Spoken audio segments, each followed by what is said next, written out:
வணக்கம். விக்ரதி வருடம் கார்த்திகை மாதம் 5ஆம் தேதி குரு பகவான் கும்பராசியிலிருந்து மீன ராசிக்கு பயிற்சி ஆகிறார்.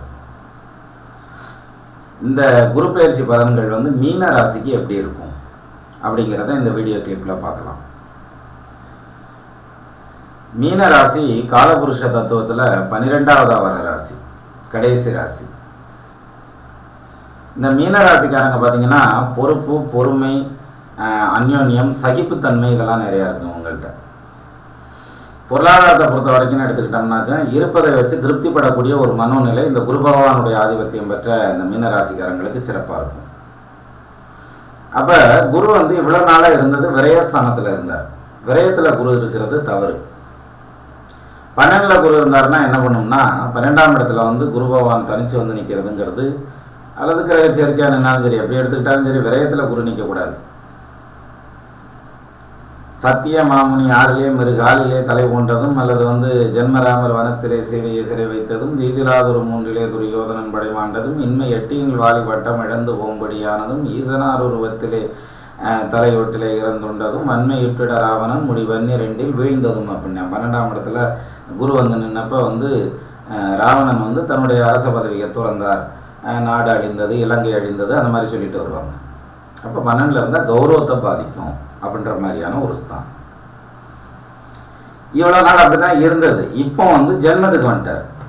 ஜென்மத்துக்கு வர்றது ரைட்டா அப்படின்னா அதுவும் தப்புத்தான். ஜென்மராமர் வனத்திலே சீதையை சிறை வைத்ததுன்னா ராமபுரானுக்கு ஜென்மத்தில் குரு வந்தப்போ தானே சீதா பிராட்டியை பிரிஞ்சாருன்னு சொல்லுவாங்க குரு பயிற்சியில். அப்போ அந்த வகையில் குரு பகவான் தனுசில் உட்கார்றதுங்கிறதும் ஒன்றும் சிறப்பானது கிடையாது. ரெண்டாவது, ஏற்கனவே கண்டச்சனி வேறு நடந்துட்டுருக்கு மீன ராசிக்காரங்களுக்கு. அதனால் இனி நாளில் கேது 10ல் ராகுலாம் இருக்கிறதுனால இனி இனத்தை எந்திரிச்சாக இவங்களுக்கு தண்டத்துக்கு நிறையா வரும் அப்படின்ற மாதிரியான பலன்கள்லாம் சொல்ல கேள்விப்பட்டிருப்பீங்க. பட் ஆக்சுவலி அப்படி கிடையாது.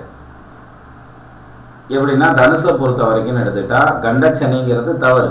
7ஆம் இடத்துல சனி, 8ஆம் இடத்துல சனி, அஷ்டம சனி, 4 அர்த்தாஷ்டம சனி, விரயச்சனி 12ல், ஜென்மசனி லக்னத்தில், ராசியில் 2ஆம் இடத்துல வந்துச்சுன்னா பாதச்சனி, அப்படிலாம் வித்தியாசமான பேர்களை வச்சு அழைக்கப்படுகின்றதில் அந்த அஷ்டம சனியை விட கொஞ்சம் கடுமை கம்மியாக இருக்கும், அர்த்தாஷ்டம சனியை விட கொஞ்சம் கடுமை ஜாஸ்தியாக இருக்குன்றது தான் இந்த கண்டச்சனி. கண்டச்சனின்னா எல்லாரும் அது ஆயுள் கண்டம் அப்படின்னு நினச்சிக்கிறாங்க. அது வேற கண்டம், இது வேற கண்டம். திருநீல கண்டர்னு சொல்கிறோம் இல்லையா, கண்டம்னா கழுத்து. அந்த கழுத்து பாகத்தில் சனி நிற்கிறதுங்கிற காலம் இந்த 7ஆம் இடத்துல நிற்கிறதுங்கிறதுனால அது கண்டச்சனின்னு கூப்பிட்றோம் நம்ம. அதுக்கு அடுத்தது அஷ்டமச்சனி. இப்போது கண்டச்சனி நடந்துட்டுருக்க இந்த காலகட்டத்தில் பார்ட்னர்ஷிப்பு, தொழில் பார்த்துட்டு இருந்தவங்களுக்கு தொழிலில் பிரச்சனை வரும், வேலை பார்த்துட்டு இருந்தவங்களுக்கு அதில் ஒரு இடமாற்றம் வரும், பொருளாதாரத்தில் கொஞ்சம் சிக்கல்களில் இருந்திருப்பாங்க, கடன் போக்குவரத்தெல்லாம் ஆகியிருந்திருக்கும், இவங்க வெளியில் கொடுத்துருந்தது வசூலாகாமல் திணறிட்டு கிடந்திருப்பாங்கன்ற மாதிரியான ஒரு காலம் இந்த குரு பயிற்சிக்கு அப்புறம் மாறிடும். என்ன காரணம்னா குரு 7ஆம் பார்வையாக பார்க்குறாருல கன்னியை. அப்போ கண்டச்சனி நடந்துக்கிட்டு இருக்கிறத அந்த சனீஸ்வரனுடைய தாக்கத்தை கடுமையாக இவர் குறைக்கிறார். இப்போ ஒரு பெரிய அடுப்பு எரிஞ்சிட்ருக்கு, அல்லது பாய்லர் ஒன்று எரிஞ்சிட்ருக்கு அப்படின்னாக்கா அந்த பாய்லர்லேருந்து ஹீட்டு இந்த பக்கம் தடுப்பு சோறு இல்லைன்னா எவ்வளோ தூரம் வேணாலும் வந்துடும். என்னதான் நம்ம மூடியெல்லாம் போட்டு ரெஸ்ட்ரிக்ட்லாம் பண்ணி வச்சாலும் அந்த ஹீட் எவாப்ரேட் ஆகத்தான் செய்யும். ஆனால் அதே சமயத்தில் குறுக்க ஒரு சுவர் மட்டும் வைங்க, ஒரு 10 அடி டிஸ்டன்ஸை விட்டு அந்த சுவத்துக்கு அங்கிட்டு இருக்கும், அந்த வெப்பத்தினுடைய தாக்கம் இருக்கும், ஆனால் இவ்வளோ கடுமையாக இருக்காது. அது மாதிரி இப்போ இந்த கண்டச்சனியினுடைய தாக்கத்தை குரு பகவானுடைய பயிற்சி குறைச்சிருவார். அப்போ அதை முழுமையாக குறைக்க முடியுமா அப்படின்னாக்கா முழுமையான குறைப்புங்கிறது சனீஸ்வரன் பயிற்சி ஆகும். அது பயிற்சியாகி அடுத்து போகிற இடம் சிக்கலான இடம் தான். அஷ்டம சனிக்கு போகிறாரு, அதை அன்னைக்கு பார்ப்போம், அதுக்கு இன்னும் 1 வருஷம் கிடக்கு. இருந்தாலும் இப்போ இந்த குரு பயிற்சியை பொறுத்த வரைக்கும் எடுத்துகிட்டா குரு பயிற்சி சிறப்பான ஒரு பயிற்சி. 4ஆம் இடத்துல ஏற்கனவே கேது நிற்கிறதுனால ஒரு சிலருடைய தாயாருடைய உடல்நலம் பாதிக்கும், வாகன வகையில் செலவினங்கள் வரும், இருப்பிட மாற்றத்தை கொடுத்துருந்துருக்கும், குழந்தைகளால் மன வருத்தத்தை கொடுத்துருக்குன்ற மாதிரியான காலங்கள் எல்லாம் மாறி இனி வரக்கூடிய டைம் எடுத்துகிட்டா தாயாருடைய உடல் நலத்தில் ஓரளவுக்கு டெவலப் இருக்கும். ஓரளவுக்கு டெவலப்னா 10% கொடுக்காது. என்ன காரணம்? 10% கொடுக்கறதுக்கு குரு 4ஆம் இடத்தை பார்க்கவும் இல்லை. இன்னும் சொல்லணும்னா நாடி சிஸ்டத்தின்படி 4ஆம் இடத்துக்கு குரு மறைகிறார். ஆனால் ஜென்மத்தில் குரு இருக்கிறதுங்கிறது ஒரு வகையில் நல்ல அமைப்பு தான். கோலியல் அக்கணத்தில் குருவர அவரை நல்லோர் சாலவும் பார்க்கில் மேலான் தண்டிகை மருவும் வாகாய் அப்படிம்பாங்க. லக்னத்தில் குரு நின்றுட்டான். இப்போ ராசியில் குரு வந்து நிற்கிறாருல்ல, ராசியில் குரு நிற்கிறதுங்கிறது யோகமான அமைப்பு தான். அதில் ஒரே ஒரு ப்ளஸ் பாயிண்ட் என்னென்னா அவர் ஆட்சி பெற்று நிற்கிறார். ஆட்சி வர்றதுங்கிறது கூட பெஸ்ட். எந்த விதத்தில் குரு லக்னத்தில் இருக்க தப்புனாலும் அவர் வலுப்பெற்று நிற்கிறனால சுப பலன்களை செய்வார். வயசு வருஷம் மாற்றி செய்ய ஆரம்பிச்சிருவார். இருந்தாலும் யாகாவராயினும் நாகாக்கன்னு சொல்லியிருக்கான். அதனால் பேச்சில் வந்து கவனம் தேவை. யாருக்கும் ஜாமீன் கையெழுத்து போக்குவரத்து போடுறதுங்கிறது, செக்யூரிட்டி ஷூரிட்டி கொடுக்கறதுங்கிறதெல்லாம் அவாய்ட் பண்ணிடுறதுங்கிறது நல்லது. புது தொழில் எதுவுமே ஆரம்பிக்க வேண்டாம். உள்ளதை வச்சு நல்லது செய்யுங்க. அல்லது வடலூர் வள்ளலார் சொன்ன மாதிரி சும்மா இருத்தல் சுகம் அப்படின்ற மாதிரி கம்முன்னு கூட இருங்க, ஒன்றும் தப்பு இல்லை. ஒரு 1 இயர் முடிஞ்சதுக்கப்புறம் வந்து மறுபடியும் தொழில் ஸ்தானத்தை பற்றி ஏதாவது ரீகன்சிடரேஷன் பண்ணலாம். இருந்தாலும் இப்போ நம்ம கையில் இருக்க டேட்டாஸ் படி வந்து இந்த வருஷத்தில் புது தொழில் ஆரம்பிக்கிறதுக்கு உகந்த வருஷம் அல்ல.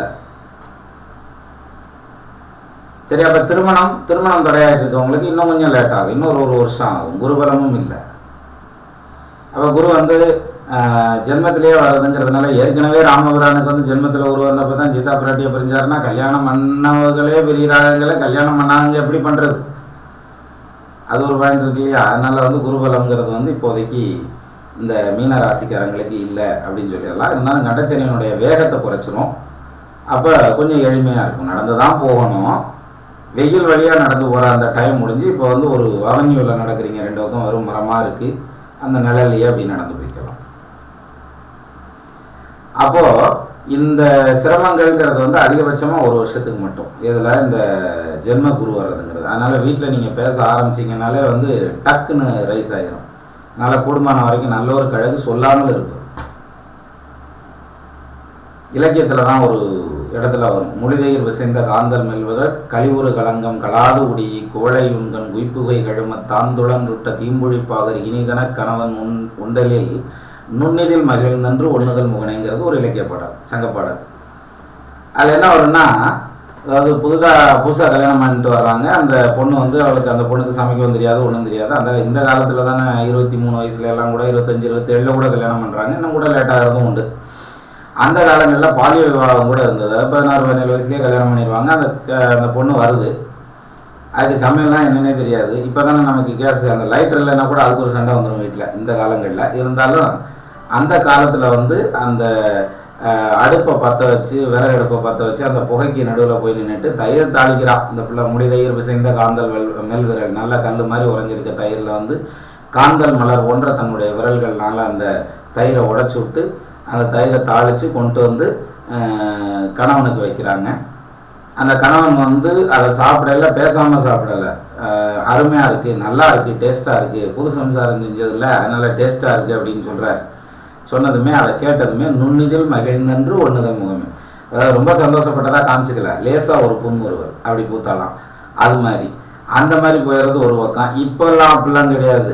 அதாவது வீட்டுக்காரர் வந்துட்டாரா, இவங்க டிவி பார்த்துக்கிட்டே உட்காந்துருப்பாங்க, இந்த அங்கே டேபிளில் எல்லாம் எடுத்து வச்சுருக்கிறனுங்க, போட்டு நீங்களே சாப்பிட்டுக்கிறீங்க அப்படின்னுவாங்க. அதுலேயும் இந்த மீன ராசிக்காரங்களுக்கு இப்போ உறுதியாக சொல்லுவாங்க, நீங்களும் சத்தேன்னு கேட்டுக்கிட்டு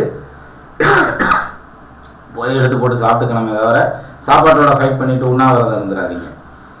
அப்போ அதில் வந்து கெட்டு போவர்கள் விட்டு கொடுப்பதில்லை, விட்டு கொடுப்பவர்கள் கெட்டு போவதில்லை. இதை வந்து மனசில் வச்சுக்கோங்க. அப்போ குடும்பத்தில் ஒருத்தருக்கு ஒருத்தர் விட்டு கொடுத்து போகிறதுல வந்து பேரும் புகழும் பெருகும்.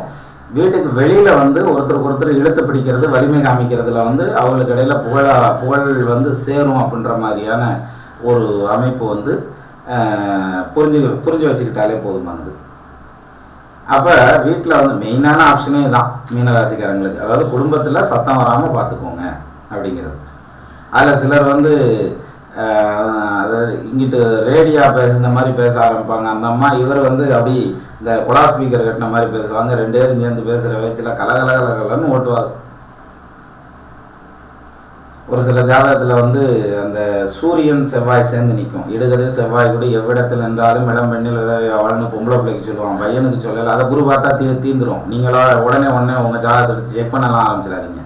செவ்வாய் சூரியன் சேர்ந்துருந்தால் பெண்களுடைய ஜாதகமாக இருந்தால் இடுகதிர் செவ்வாய் கூடி எவ்விடத்தில் என்றாலும் இளம் பெண்ணில் உதவி அவள்னு சொல்லுவோம். அதே வந்து இதில் சொல்லலை. இந்த பக்கம் ஆம்பளை பிள்ளைகளுக்கு வந்து அந்த சூரியன் செவ்வாய் சேர்ந்திருந்தால் அறிவுடு போவன் என்றால் அமர்ந்திடுங்க அலந்தண்ணில் விரிவு வந்தவருக்கு விளங்கிடும் பலனே அதென்றால் குறிப்புடன் உரைப்பன் இன்னும் குலைவிவசாரன் சோரன் குறிமது வாணி வஞ்சம் புகழ் சண்டாளன் பாவின்னு.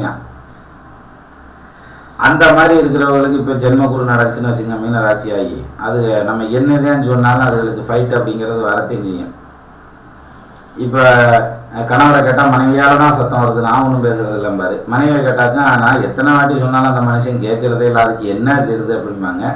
ஆக 2 பேரும் சேர்ந்தாத்தேன் சண்டை வருமே தவிர ஒரு ஆள் தானா தனியாக செவத்து முன்னால் நின்னாலும் சண்டை விட முடியாது.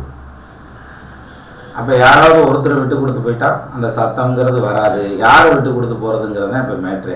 இப்போ என்னை பொறுத்த வரைக்கும் மீனராசிக்காரங்க யாரோ அவங்க விட்டு கொடுத்து போகிறது தான் சிறப்பாக இருக்கும் அப்படிங்கிற மாதிரியான ஒரு அமைப்பு தானே தவிர, அதே மாதிரி புது தொழில் ஆரம்பிக்கக்கூடாது, கூட்டு தொழில் எதுவும் பண்ணக்கூடாது.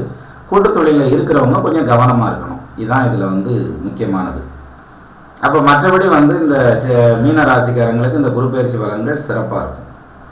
அப்போ மொத்தத்தில் குரு பயிற்சியில் வந்து மீன ராசிக்காரங்களுக்கு ஆள் போல் தலைதளைத்து அருகது போல் வேரூன்றி மூங்கில் போல் கிளை கிளைத்து முதியாமல் வாழ்ந்திருக்க வாழ்க என வாழ்த்தி உங்களிடமிருந்து விடைபெறுகிறேன். நன்றி, வணக்கம்.